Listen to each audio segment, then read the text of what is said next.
Bismillahirrahmanirrahim.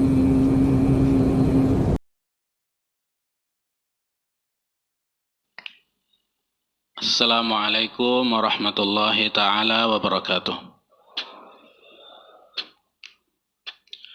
Alhamdulillahirabbil alamin wassalatu wassalamu ala asyrafil anbiya'i wal mursalin wa ala alihi wa ashabihi wa man tabi'ahum bi ihsanin ila yaumiddin, amma ba'd.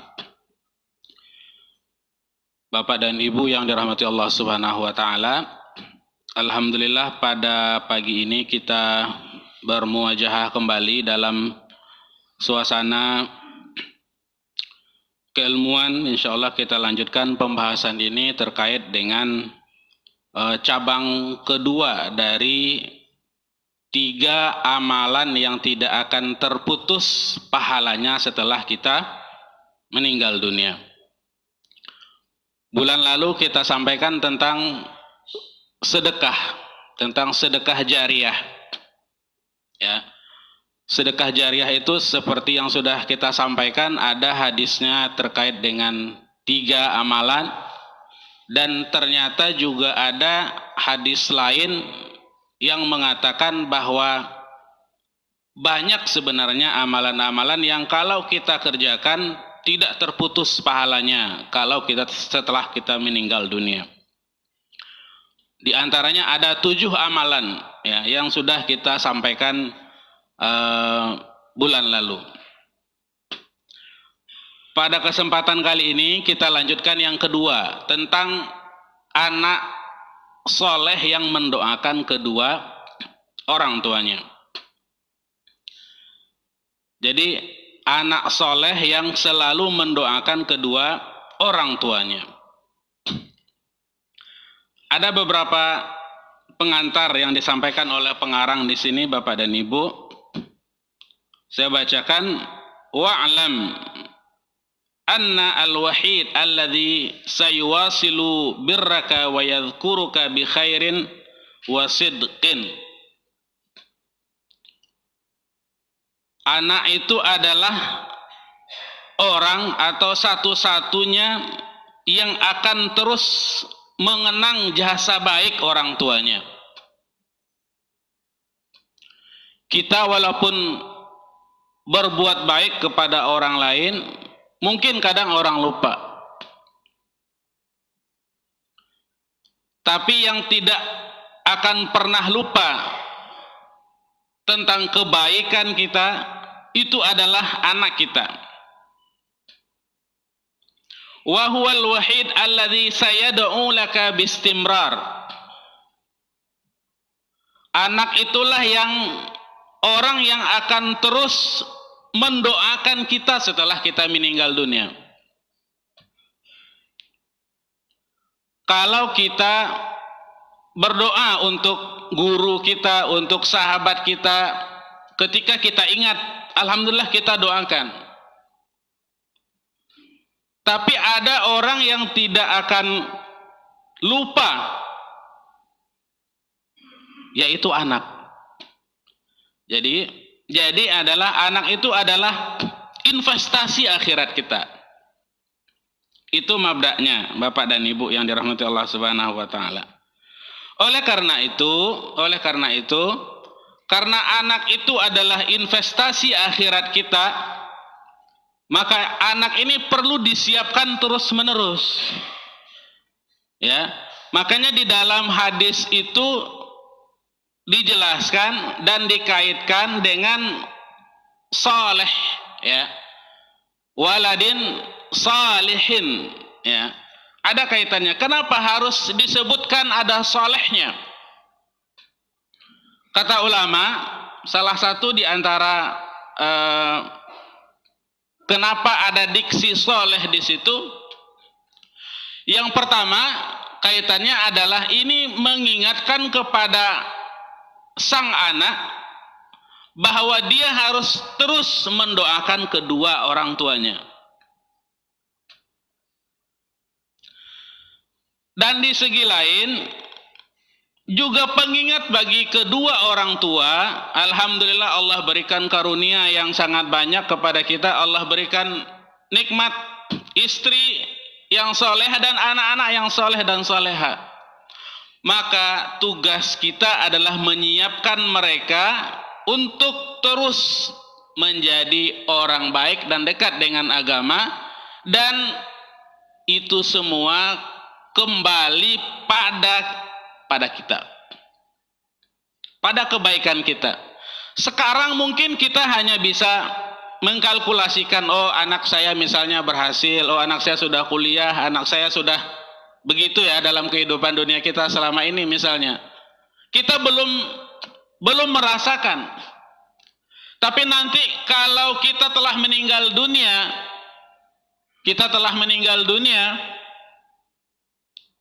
ada transferan amal soleh setiap waktu kepada kita. Sekarang belum kita rasakan betul. Bahkan di dalam sebuah hadis itu ya, dalam sebuah hadis diriwayatkan oleh Imam Ahmad. Kita ini nanti Bapak dan Ibu tercengang. Kita ini nanti kagum ketika nanti di akhirat Allah minta kita, Allah suruh kita masuk surga. Kita tercengang, Pak. Kenapa? Kalau dalam kalkulasi kita sebagai manusia, kita menyangka saya kayaknya orangnya tidak baik-baik amat gitu. Tapi ternyata Allah berikan tempat tinggi yang spesial di surga. Hadisnya diriwayatkan oleh Imam Ahmad. Kata beliau dalam hadis Rasulullah sallallahu alaihi wasallam, Innallaha azza wa jalla la yurfi'u darajata lil 'abdi salih fil jannati fayaqulu ay rabb anna li hadhihi fayaqulu bistighfari waladika laka. Sesungguhnya Allah Subhanahu wa taala meningkatkan derajat seseorang nanti di surga. Jadi diberikan tempat yang sangat spesial di surga. Padahal dalam kalkulasinya dia orang biasa aja. Kayaknya amalan baik saya nggak terlalu banyak deh. Kok sepertinya saya mendapatkan tempat yang di luar ekspektasi saya nanti di akhirat. Jadi Allah Subhanahu wa taala mengangkat derajat hamba yang soleh di surga. Fayaqul, hamba soleh itu mengatakan dan bertanya kepada Allah Subhanahu wa taala, ay Rabb, anna li hadhihi, kok bisa ya Allah saya bisa masuk surga?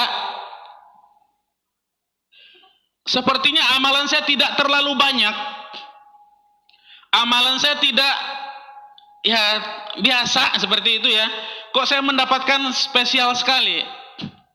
Ay Rabb, anna li hadhihi. Ya Allah, kok bisa ya Allah saya bisa mendapatkan ganjaran pahala yang sangat tinggi ini? Amalan spesial apa? Fayaqul, kata Allah Subhanahu wa taala menjawab, bistighfari waladika laka. Betul, ini bukan karena amalanmu.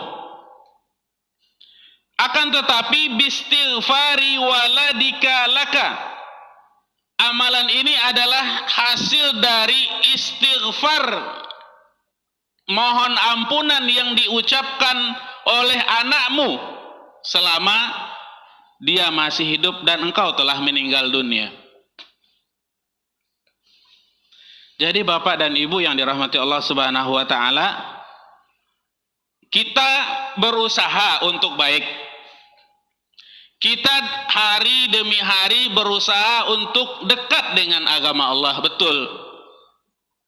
Tapi ingat, kalau kita telah meninggal dunia, selesai.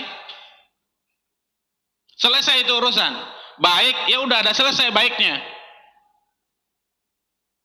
Salat ke masjid dihitung 25, udah habis, nggak bisa lagi. Atau dalam hadis yang lain dihitung 27 derajat, udah selesai. Udah nggak bisa lagi. Atau dalam sebuah hadis yang lain 500 derajat orang yang sholat berjamaah di masjid udah selesai, nggak bisa lagi kita lakukan kalau kita telah meninggal dunia. Maka ada usia perpanjangan yang bisa kita lakukan, yaitu menyiapkan anak yang soleh yang insya Allah mendoakan kita setelah kita meninggal dunia.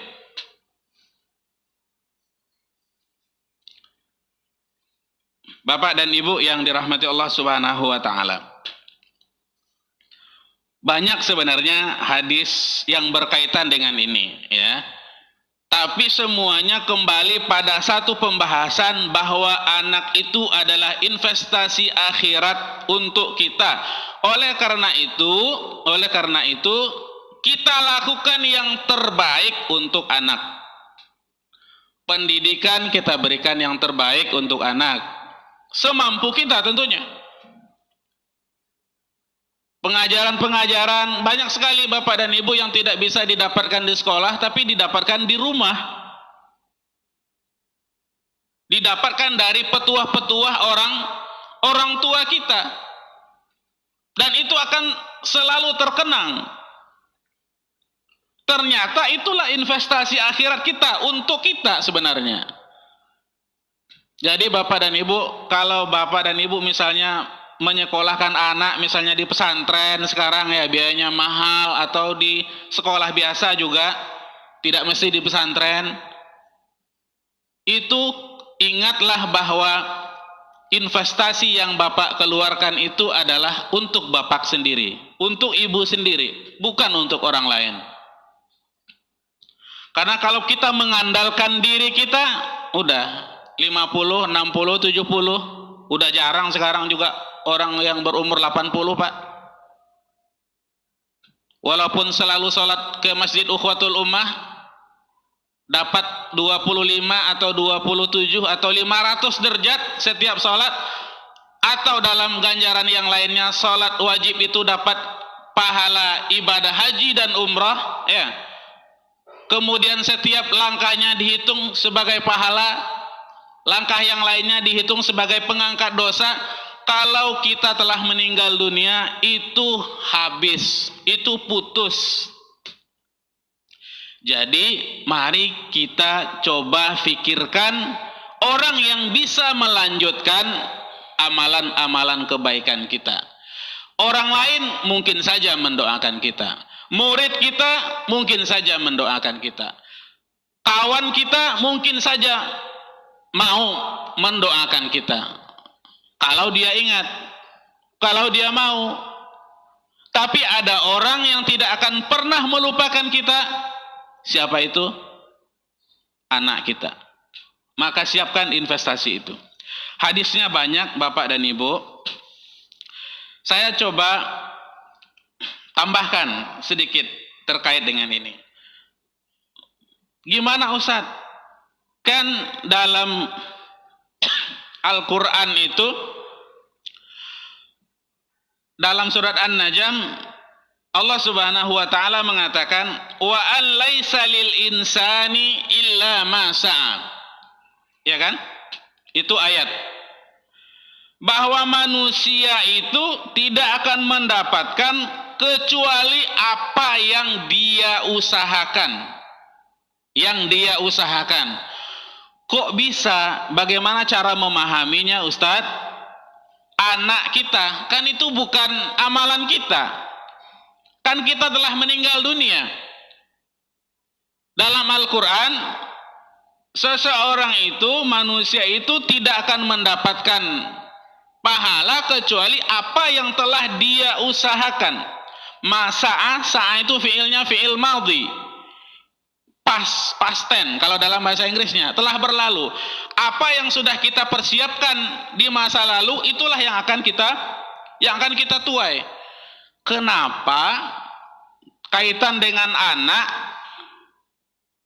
itu masih mengalir pahalanya? Selain hadis-hadis ya, yang ada hadis tentang 3 tadi, ada juga hadis tentang 7 amalan pengecualian, begitu kan? Tapi bagaimana cara memahaminya? Di dalam tafsir Ibnu Katsir. Sangat indah sekali Bapak dan Ibu tafsirnya. Kata Imam Ibnu Katsir memahami ayat ini, yaqulu Ibnu Katsir rahimahullahu fi tafsirihi. Imam Ibnu Katsir punya tafsir, Pak, ya. Imam tafsir Ibnu Katsir, ya. Kata beliau di dalam tafsirnya, kama la yuhmalu alaihi wizru ghairihi kadzalika la yuhassilu minal ajri illa ma kasaba huwa li nafsihi. Kalau seseorang itu tidak mendapatkan limpahan dosa dari orang lain, maka sebaliknya dia juga tidak mendapatkan limpahan pahala dari orang lain kecuali apa yang dia kerjakan. Jadi kita nggak dapatkan pahala, Pak, dari pekerjaan orang lain. Kita bertanggung jawab untuk diri kita sendiri. Kata beliau, fahadhihi thalathah, hadis yang mengatakan ada tiga yang dikecualikan dalam hadis itu, cara memahaminya dan memahami ayat ini. Fahadhihi thalathah fil haqiqah, tiga amalan ini sebenarnya hiya min sa'yihi, sebenarnya itu adalah amalan kita sebenarnya.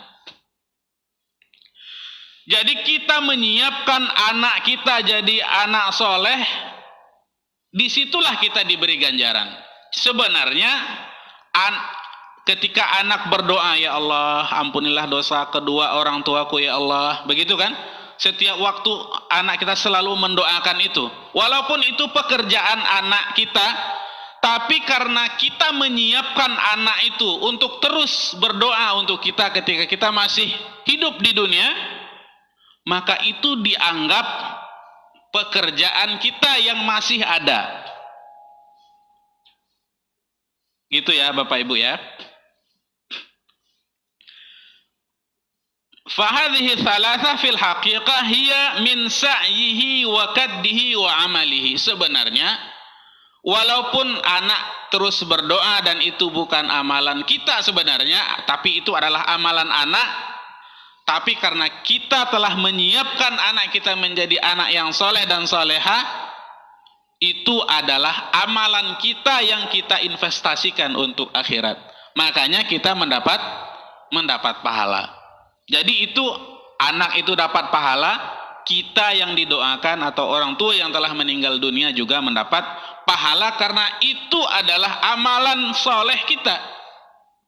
Karena kan banyak juga orang yang tidak menyiapkan anaknya untuk jadi baik. Banyak juga orang yang tidak menyiapkan keluarganya tidak menjadi baik. Kadang seadanya, kadang tidak peduli misalnya, kadang tidak memikirkan, dan lain-lain. Banyak kondisi, banyak hal. Begitu ya Bapak dan Ibu.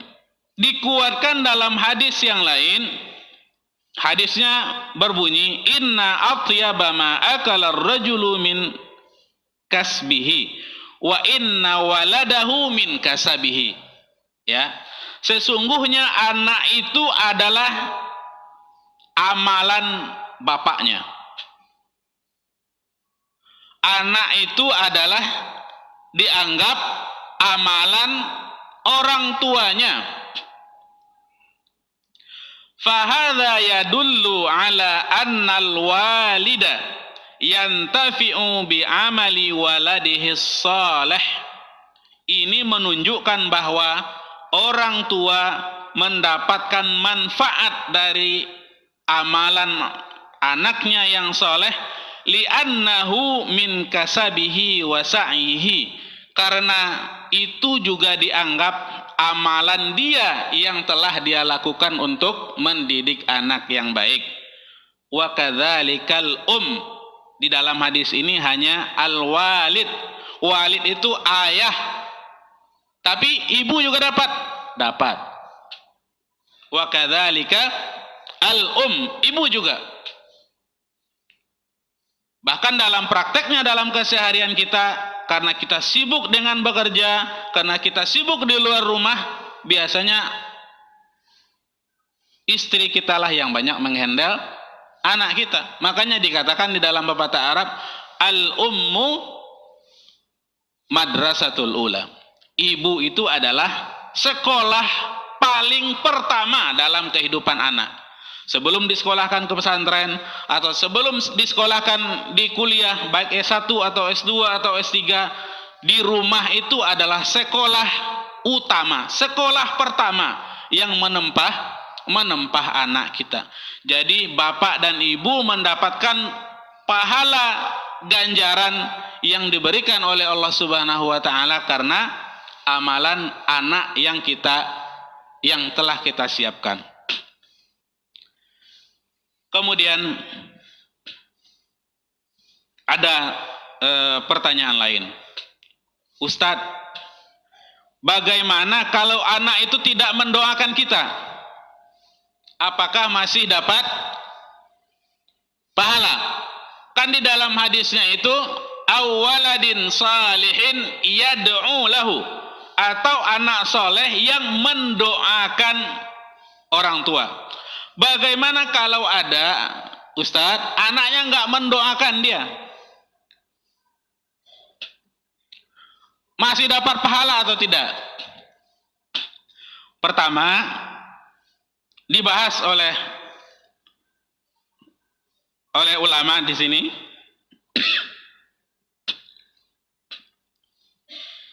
Saya bacakan.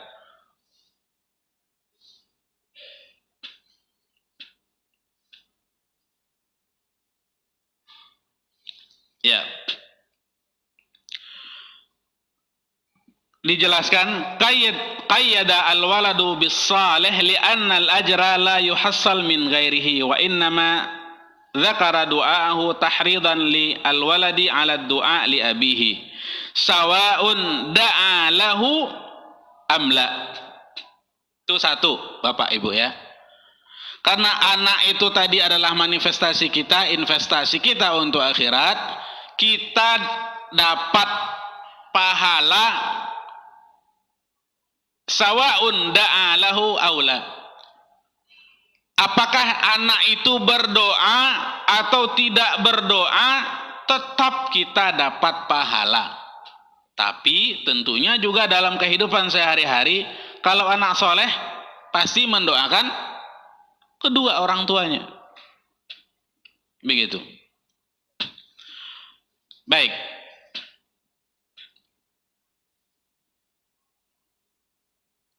Ada juga nanti Bapak dan Ibu, ada amalan-amalan apa saja Ustadz yang sampai pahalanya ke orang tua. Ini sekali lagi sebenarnya bukan ranah saya karena ini adalah ranah fikih ya. Fikih ini nanti mangga ditanyakan ke Ustadz Ismail, lebih paham tentang fikih. Tapi di dalam tafsir ini, saya lihat di dalam tafsir Ibnu Katsir, saya yakin dan percaya ini butuh pemahaman yang lebih dan butuh pemahaman yang paripurna. Tapi ada beberapa clue yang mungkin bisa kita fahami. Ketika memahami wa allaisa lil insani illa ma sa'a, orang itu tidak mendapatkan pahala atau dosa kecuali apa yang dia usahakan, ya. Ada pembahasan disebutkan di sini ya tentang amalan-amalan apa saja yang dipastikan insya Allah menurut hadis-hadis sampai pahalanya kepada orang tua. Yang paling disepakati, ya, yang disepakati ya. Nanti detailnya silakan tanya ke Ustadz Ismail. Yang disepakati adalah dua. Yang pertama adalah ad-du'a, doa. Yang kedua adalah sedekah.